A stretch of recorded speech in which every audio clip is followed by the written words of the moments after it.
Na salamu zetu za dhati zipate kuwafikieni popote mlipo wapenzi watazamaji wa Kibenge TV. Kwa mara nyingine tena tunakuja kuwakaribisheni kusikiliza awamu ya pili ya matangazo ya habari za matukio ya kila siku, huku tukitumahini ya kwamba mpaka sasa bado mnaendelea salama salimini. Na katika ngazi ya kidiplomasia, kisiasa na hata kiusalama ya nchi ya Jamhuri ya Kidemokrasia ya Kongo, tutakwenda kuzungumzia katika hali ya kidiplomasia huko ambako kwa mujibu wa vyanzo vya kidiplomasia na vyombo vya habari vya kikanda vinadai kwamba serikali ya Rwanda imetangaza kuwa inaweza kuondoa wanajeshi wake walioko nchini Mozambike iwapo ufadhili ama financement ya operation zake za kijeshi hautaendelea kuhakikishwa.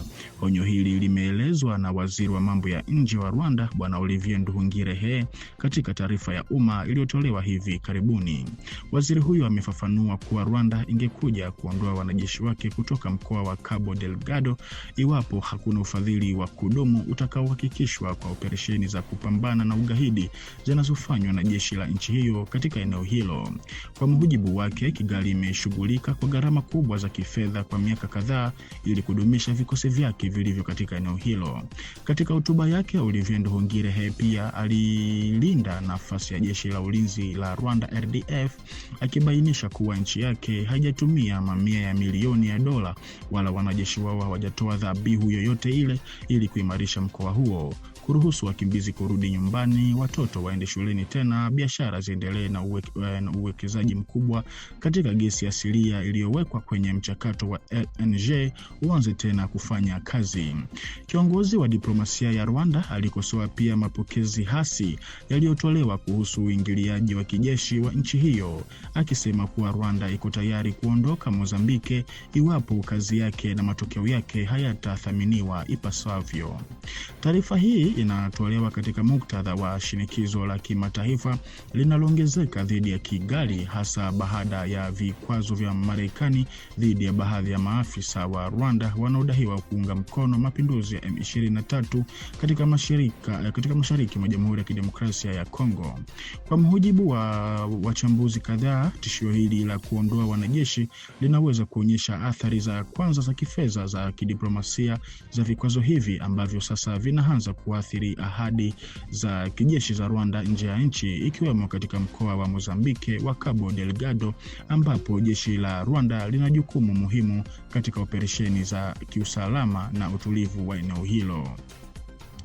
Na tofauti na vikwazo hivyo, nchi hiyo ya Rwanda ina uwezekano mwingine wa kukabiliana na vikwazo vingine kutokana na shambulio la droni lililoripotiwa mjini Goma siku za hivi karibuni. Maana kwa mujibu wa vyanzo kadhaa vya usalama na mashirika ya kibinadamu vilivyofanya uchunguzi kuhusu kisa kilichoua msaidizi wa kibinadamu wa Ufaransa Bibi Karine Bisse, vipengele kadhaa vya kiasili vinaonyesha shaka juu ya wazo la kusema ya kwamba shambulio hili lilifanywa na jeshi la Kongo FARDC.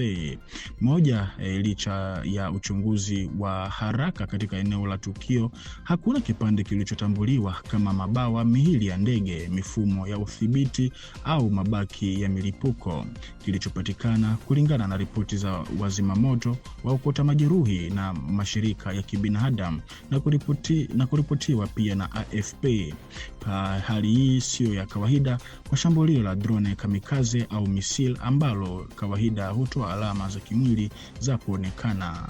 Pili ni picha zilizopo zinazoonyesha paa la nyumba ama toa ya nyumba iliyovunjika sehemu na kuta zilizokunwa na mabaki, lakini hakuna shimo kubwa la milipuko wala mabaki yaliyosambaa kwa mzunguko mpana kama ilivyoelezwa na Anadolu Agency na Al Jazeera.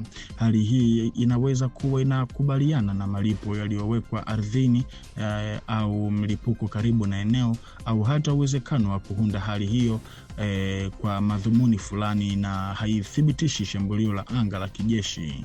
Tatu ni vifo vitatu vimekwisha kuthibitishwa na UNICEF na Umoja wa Mataifa kama Karine Bisse na wengine wawili wasiojulikana. Hata hivyo, mwili wa Bisse pekee, raia wa Ulaya, umeonyeshwa sana katika vyombo vya habari. Hakuna picha, jina au ushahidi wowote wa wengine wawili uliochapishwa.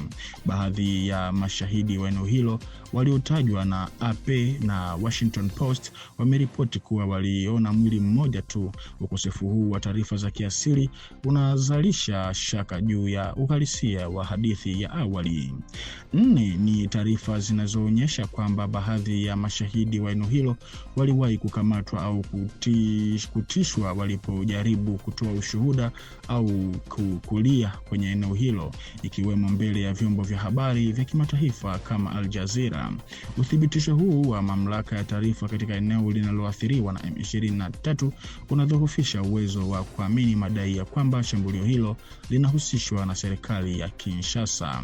5 ni serikali ya Kongo inasisitiza kuwa operesheni za aina ya false flag ama bendera bandia zimeripotiwa katika eneo hili zikihusishwa na Rwanda na M23 chini ya utawala wa Paul Kagame. Karin Bisse alikuwa akiandika ripoti kuhusu ukandamizaji, mauaji na makaburi ya pamoja, jambo lililofanya kuwa lengo la hatari kwa baadhi ya wanajeshi wa waasi hao, ikikumbusha matukio ya kihistoria ambapo wasaidizi wa kibinadamu waliuawa baada ya kugundua makaburi, hasa Rwanda mwaka wa 1997.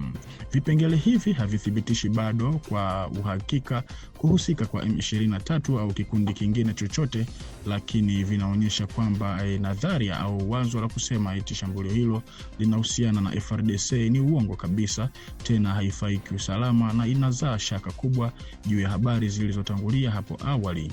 Wafanyabiashara na wachunguzi wanashauri uchunguzi wa kina na huru kabla ya kutoa hitimisho lolote kwa haraka.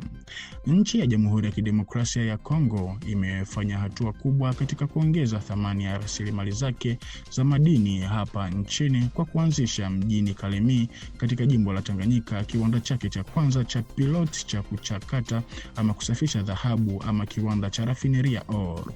Mradi huu unalenga kuimarisha uongaji na uchambuzi wa dhahabu ya Kongo ndani ya nchi, huku ukipunguza hatari za udanganyifu na uhalifu wa madini.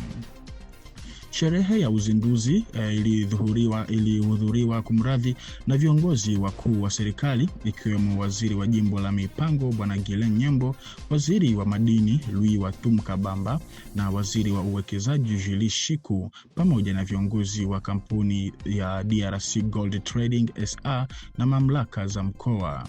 Kiwanda hiki kilichopewa jina la DRC Gold Refinery SA ni matokeo ya ushirikiano kati ya umma na sekta binafsi PPP kati ya DRC Gold Trading SA na kampuni ya madini ya Lunga Mining, ikichanganya uwezo wa kiufundi na ushirikiano wa kikazi wa ndani kwa ajili ya uzalishaji wa dhahabu.